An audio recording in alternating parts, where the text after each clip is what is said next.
Hello students, welcome once again to my channel. आज हम इस ट्यूटोरियल में स्टडी करने वाले हैं नेक्स्ट टाइप्स ऑफ कंजंक्शन, जो कि है सबऑर्डिनेटिंग कंजंक्शन। तो चलिए वीडियो में आगे बढ़ते हुए सबऑर्डिनेटिंग कंजंक्शन को डिफाइन करते हैं।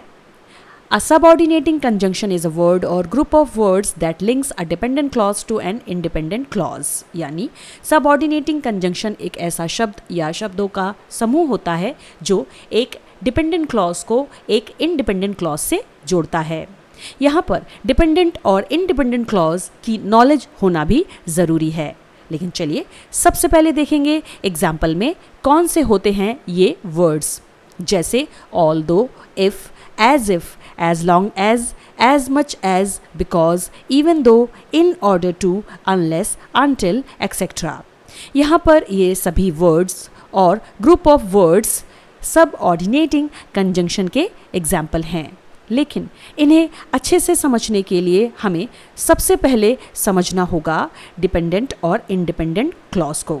तो चलिए रिमाइंडर में देखते हैं कि क्या होते हैं डिपेंडेंट एंड इंडिपेंडेंट क्लॉज। इसे हम देखेंगे एक एग्जाम्पल के थ्रू। तो चलिए सबसे पहले देखते हैं सेंटेंस। ध्यान से देखिएगा। I am not washing the clothes unless Peter helps. मैं कपड़े नहीं धो रहा हूँ जब तक पीटर मदद नहीं करता। इस सेंटेंस में अनलेस एक सबऑर्डिनेटिंग कंजंक्शन है और इससे पहले आया हुआ क्लॉज यानी I am not washing the clothes, यहाँ पर यह एक्सप्रेस कर रहा है कंप्लीट थॉट को सब्जेक्ट और वर्ब के साथ। इस क्लॉज में सब्जेक्ट है आई और वर्ब है वॉशिंग। वॉशिंग यहाँ पर मेन वर्ब है और एम यहाँ पर ऑक्सिलरी है, इसीलिए यह क्लॉज कहलाएगा इंडिपेंडेंट क्लॉज। लेकिन इस क्लॉज के बाद आया हुआ अगला क्लॉज जो कि है अनलेस पीटर हेल्प्स, यह क्लॉज यहाँ पर एक्सप्रेस करता है इनकम्प्लीट थॉट को, जिसमें सब्जेक्ट भी है और वर्ब भी, यानी इसकी डिपेंडेंसी बनी हुई है इंडिपेंडेंट क्लॉज पर। इसीलिए इसे हम यहाँ पर कहेंगे डिपेंडेंट क्लॉज। याद रहे, डिपेंडेंट क्लॉज हमेशा किसी न किसी सबऑर्डिनेटिंग कंजंक्शन से ही स्टार्ट होते हैं। सबऑर्डिनेटिंग कंजंक्शन का कार्य डिपेंडेंट क्लॉज और इंडिपेंडेंट क्लॉज को जोड़ना होता है। आशा करती हूँ स्टूडेंट्स आप सभी को डिपेंडेंट और इंडिपेंडेंट क्लॉज का यह कॉन्सेप्ट समझ में आया होगा। तो चलिए स्टूडेंट्स अब हम कुछ सेंटेंसेस में सबऑर्डिनेटिंग कंजंक्शन को यूज करके देखेंगे। सबसे पहला sentence, they came to me as soon as I saw them, यानी जैसे ही मैंने उन्हें देखा वे मेरे पास आ गए। इस सेंटेंस में हमने एज सुन एज का यूज किया है। ऑब्वियसली यह एक सबऑर्डिनेटिंग कंजंक्शन कहलाएगा।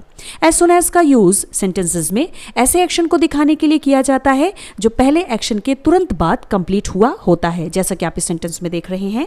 आइए अब देखते हैं दूसरा सेंटेंस। ही फिनिश्ड फर्स्ट दो ही बिगिन लेट, यानी उसने पहले समाप्त किया हालांकि उसने देर से शुरू किया। इस सेंटेंस में हमने दो का यूज किया है। दो भी यहाँ पर एक सबऑर्डिनेटिंग कंजंक्शन कहलाएगा। दो का यूज कॉन्ट्रास्टिंग सिचुएशन को दिखाने के लिए किया जाता है, जैसा कि आप इस सेंटेंस में देख रहे हैं।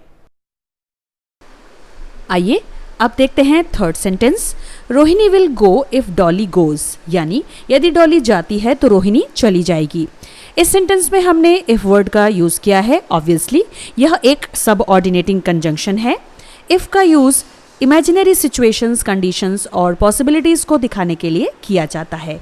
अब देखते हैं fourth sentence. They ran away because they were afraid, यानी वे भाग गए क्योंकि वे डरते थे।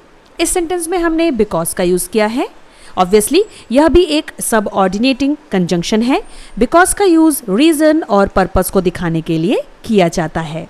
अब देखते हैं fifth one sentence. We eat so that we may live, हम खाते हैं ताकि हम जी सकें। इस सेंटेंस में सो दैट का यूज हुआ है। यहाँ पर ये टू वर्ड्स हैं। ऑब्वियसली यह भी सबऑर्डिनेटिंग कंजंक्शन कहलाएगा।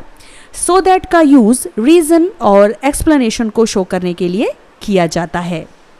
आई होप सो स्टूडेंट्स आप सभी को सबऑर्डिनेटिंग कंजंक्शन के ये एग्जाम्पल्स ज़रूर समझ में आए होंगे। तो चलिए अब देखते हैं एक ऐसी लिस्ट जिसमें कुछ और सब ऑर्डिनेटिंग कंजंक्शन इंक्लूड किए गए हैं। आइए देखते हैं, जैसे then, rather than, whether, as much as, whereas, that, whatever, which, whichever, after, as soon as long as, before, by the time, now that, once, till, until, even though, when, whenever, while, though, although, whoever, whomever, if, unless, provided that, assuming that, even if, in case, least, as if, because, since, so that, as, etc. यहाँ पर ये सभी words और group of words सब ऑर्डिनेटिंग conjunction के examples हैं। याद रहे, सब ऑर्डिनेटिंग कंजंक्शन का कार्य डिपेंडेंट और इंडिपेंडेंट क्लॉजेस को जोड़ना होता है। सो आई होप स्टूडेंट्स, आप सभी को सब ऑर्डिनेटिंग कंजंक्शन का यह इंट्रोडक्टिव वीडियो ज़रूर समझ में आया होगा। तो मिलते हैं फिर नेक्स्ट वीडियो में, तब तक के लिए keep studying, have a nice time, thanks for watching the video, bye bye.